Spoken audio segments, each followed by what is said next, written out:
After we crossed the starting line, started headed up the climb up to escarpment and to high camp, it was dusty. It was really dusty. That was my first indication, just climbing up, but it was dusty, and also the altitude kicked in really quick, and so we start climbing, and then people are really nervous, so they're going out a lot faster, and that made me go out faster. So I was pushing it a lot harder than that I should have right at the beginning. The course was a little bit different this year. We went up some really steep sections just to kind of cut the mileage of the course accurate. Going on the course reroute, I got to see my good friend Tim Fitzpatrick.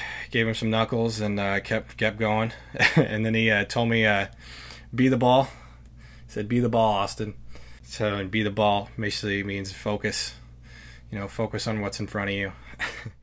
And then after that, I just kept climbing, and the sun was finally up.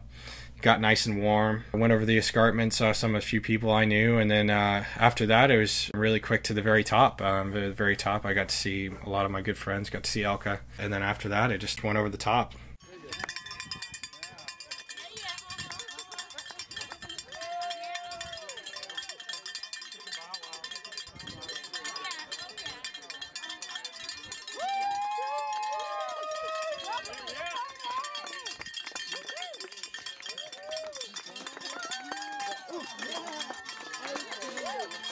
As a runner, that's kind of like even though your first few steps are at the beginning of the starting line, realistically, I always thought the race kind of just, kick-started at the very top of Squaw Valley. You get over the top and you see the course in front of you for 30, 40 miles in front of you, and you kind of say, all right, this is it. And you just take your first steps down the hill, and you take a nice roller coaster ride to the next aid station.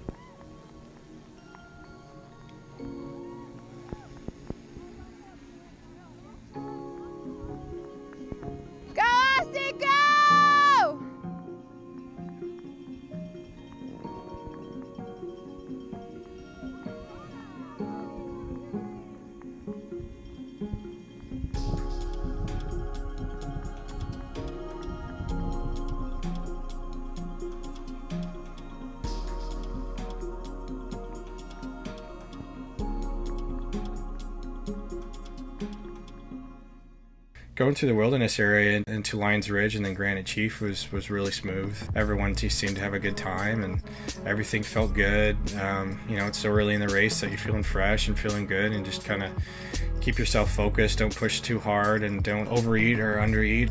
Likewise for water.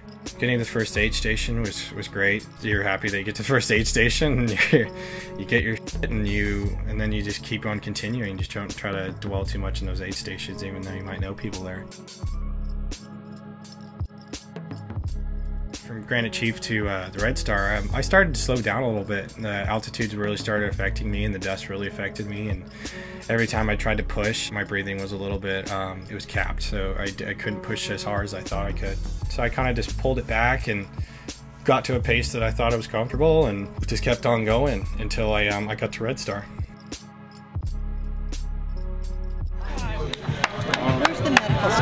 Over there. Good, kid. And last. Good, brother. Thank you. Proud.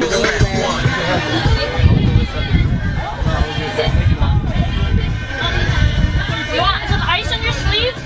No, I'm good. Thank you, Bill. Yeah. Thanks, guys. Keep it up.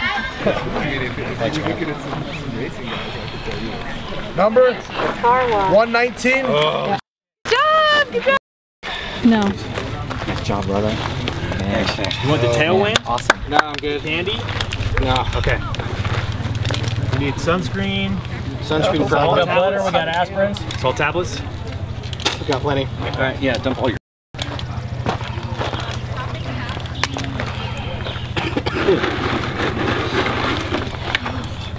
Put your sleeves in there.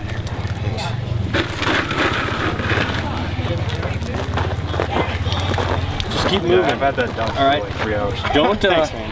Don't run too long at one time, and don't walk for too long at one time. If you have to go into like a 20-10 or 20-30, do that. Downhill. Downhill from here, you're going to get out of the altitude. It's going to be exposed, but just keep that water on you. You got 2 full water bottles. It's only 4 miles to. And they say it's 4 miles to nose to feet, and then you can gas up again. Yeah.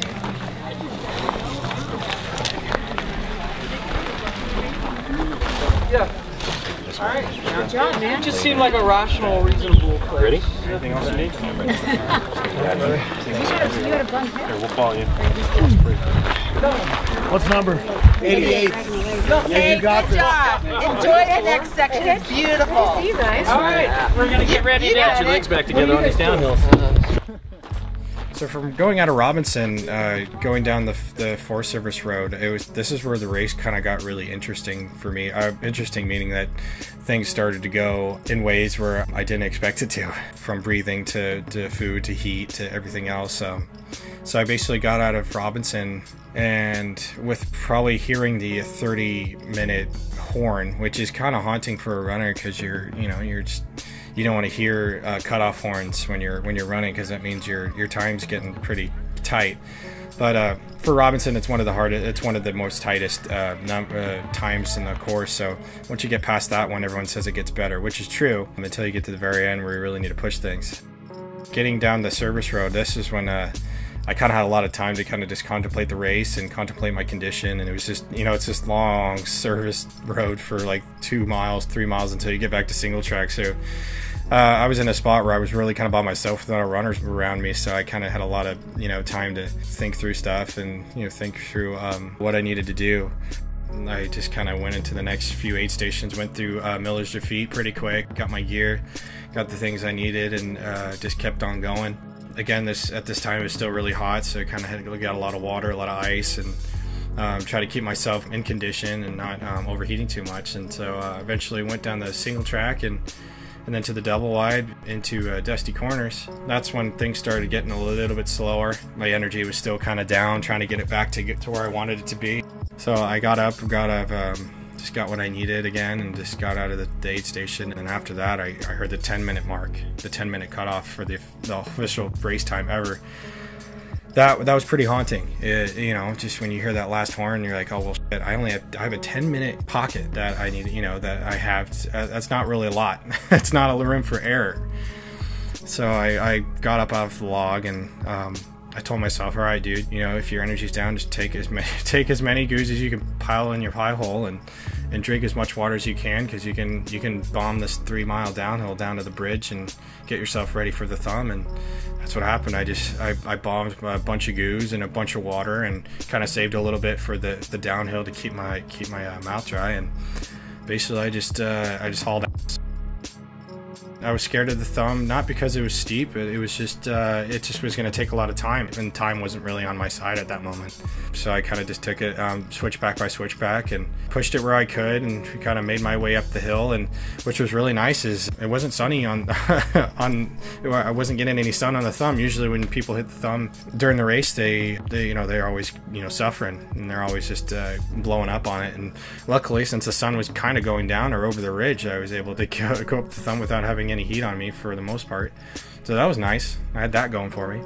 Kind of just took it switchback by switchback all the way up and took the brakes where I needed, and eventually I got close to the top, and then got a few switchbacks from the top, and I could kind of hear the aid station and see the aid station people. And then I heard my friend Elka scream at me from 2 switchbacks up to get my ass moving, and got to go up and see her, and it was great to see her. And she, again, just another familiar face, another boost of energy. She kind of told me that I had plenty of time, and kind of reassured my confidence.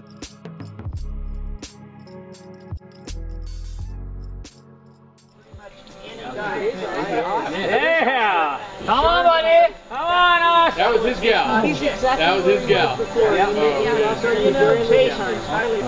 Welcome to the top of the hill. Always a good thing. The youngest son. Good job, buddy. Mike, come on.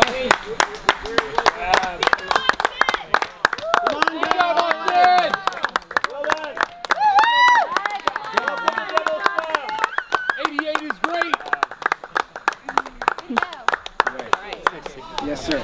Good to see Mr. Chum. Thank you for being here, but you gotta leave. Let's get you out of here. What do you need? What do you need? You want some of this stuff? You want some drink? Yeah, he's gonna Just sit. You want a Coke? Oh, okay. Coke. No problem. What a nice smile coming up here. Welcome to Devil's Garden. Thanks, man. Huh?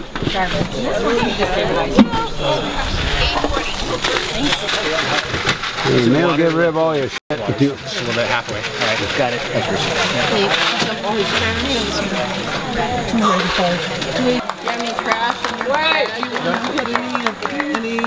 You need tailwind and stuff? I think it'll be okay for now. Maybe in Michigan I'll get that. Yeah. And you have stuff there, yes?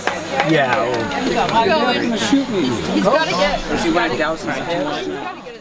Bruce got my gear and to say, all right, dude, you got to get your gear and you got to get moving. And I kind of spent a little bit longer than I should have, probably a few minutes more than I should have. At that point, Mike Hernandez, nicknamed the Grim Reaper, he's the fellow who goes around to the aid station and closes the aid station. So he is the final say in the timekeeper.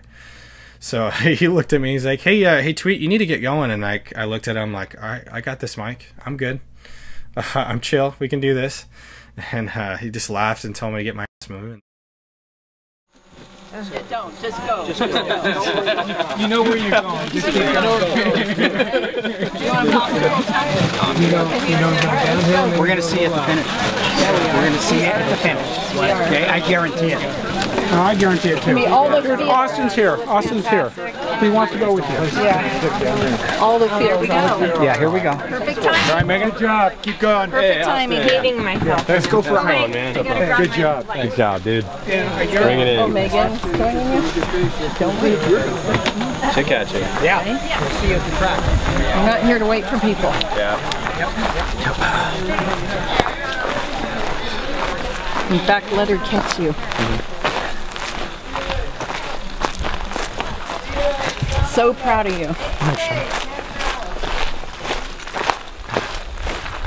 All right. Yeah. You got it.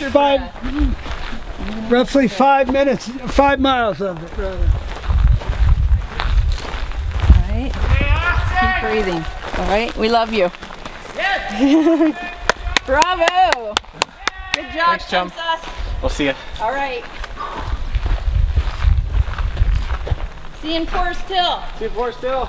Yeah.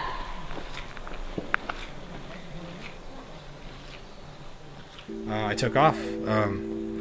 And I just made up a crap ton of time and on that downhill where I could find it. And then eventually I got to the bottom and got to El Dorado Bridge. Shot my buddy Scott. He kind of assessed me, telling me that I'm doing good and I'm keeping time, but I need to keep moving. And got my bottles filled and got my food. I didn't have a light and it was getting dark. I didn't really expect to be going that slow for as far as my race schedule. And if I started climbing up to Michigan Bluff, I wasn't going to have any light towards the top, which did happen. But luckily, Scott looked at me. He's like, "Hey, dude, you got a light?" And I'm like, "No, I don't. I don't have a light."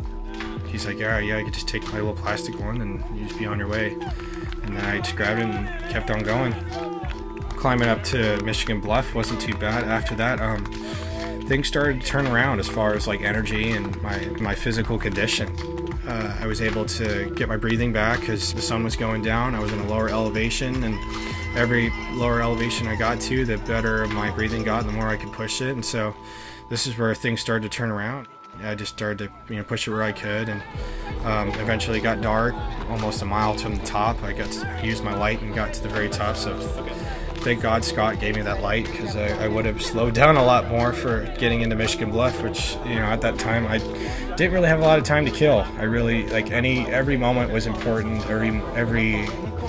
Every situation I really needed to assess it in time and in condition. I really needed to get my shit together. I kind of told myself that up going up the last mile or two to Michigan. I told myself, like, dude, you need to, you need to get yourself in gear. You need to reassess, how much you need to push, because you need to make up a lot of time because you're way behind. And I told myself, you need to charge. Those are the exact words I thought of myself. I'm like, dude, you need to charge. Once you get to Michigan Bluff, you're going to pick up a pacer and you're going to charge. And you're going to charge as far as you can. Anything else? Okay. No, I don't need it now. Good job, buddy. Sorry. What? Huh? You need anything from your bag? Just booze. Okay. Yep. Okay, where are we at? We're just back. Yeah. You alright? I just gotta get some. See you Forest Hill. Some what? Good job, runners. Good job, runners.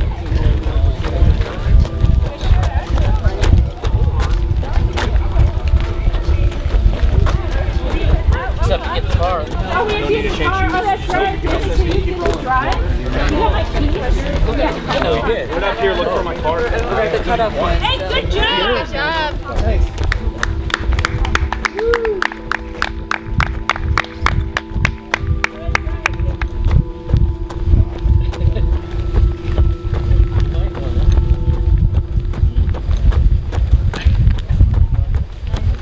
Good job, runner. Thank you. Power through, power through.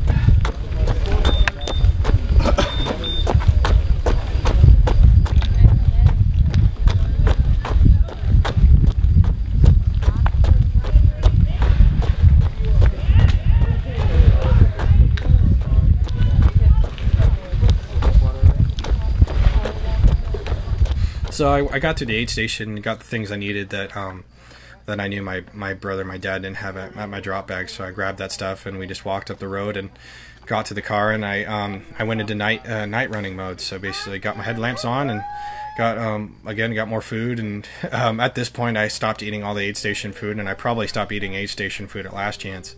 I just did straight goo, which sounds flipping gross, but you know, at that point when your stomach's south, like the goo was only the only thing I ate. And I'm not talking about like a variety of goo, I'm talking about like just one flavor. Salted watermelon was the only, and still is the only, goo that I could live with when I'm running on those conditions. It's the only thing that tastes good. I got my headlamp on, got my dad, my pacer with me, and I knew that we were going to start rolling because I started feeling really good. My head was focused, and I just charged. I basically kind of just went into that mental mode. I was like, dude, you got to charge, you're going to make some time, and that's what we do. We just started plowing down the road, and it was nice because my dad's like, damn, you're rolling. I was like, I still had a lot of legs because I didn't push myself early in the days because of my lungs, and so it was able to give me the chance to push these sections, and I was able to really kick ass. I have not. What other number? 88 what? Huh? You've got plenty of time. 88. 88. 88 I got. Any other numbers? You're awesome, dude. See you soon. Amazing. You guys know how to do this? No. What? You guys know how to do this? See you soon.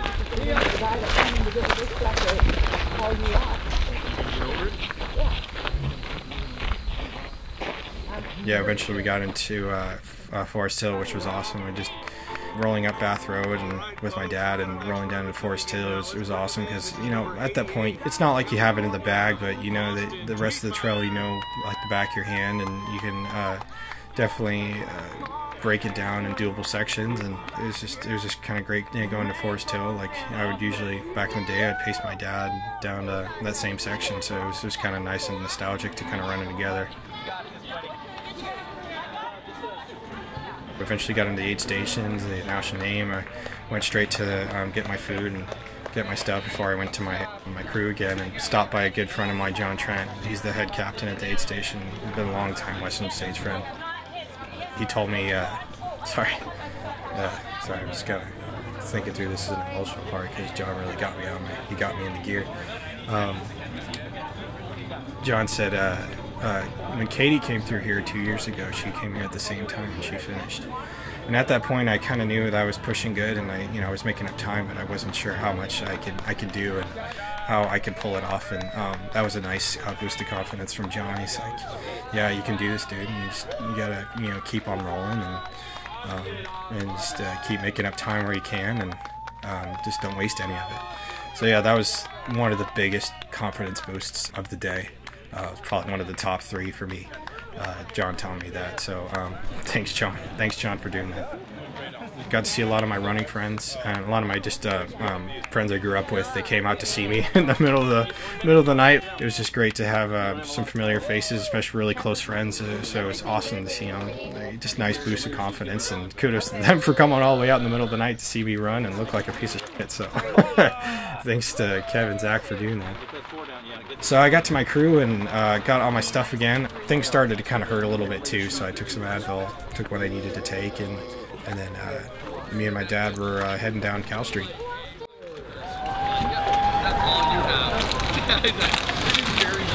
Did you get your bottles and whatever refilled? You're good? Yeah. Okay. I'm feeling all right. You're doing all right. Cool. You guys Moving. good? I lost one flashlight.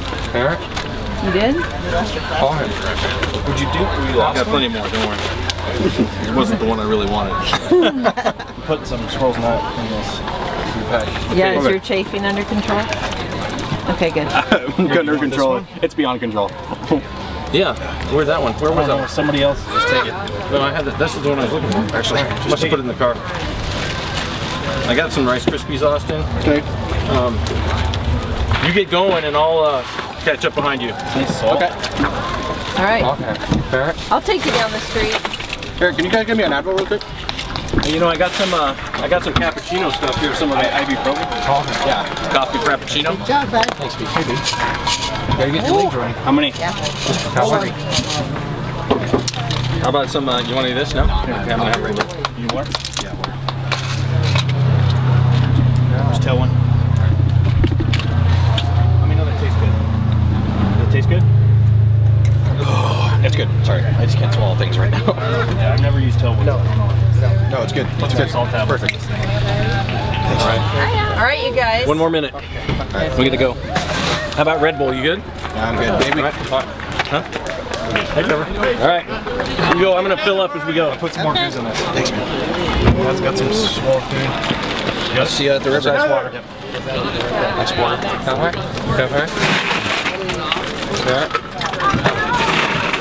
Yeah, Trevor, get away. Daddy's going. Hey, buddy. Good luck. Thanks. We'll see you. We'll see you at the finish. Hey, bud. What's up? Yeah, I'm going that way. I'm going home. Come on. See you guys. All right. Have a blast. See ya. There you go. You got it. Yeah. We'll see you down the road. See you on the road. Know where to go. Going home.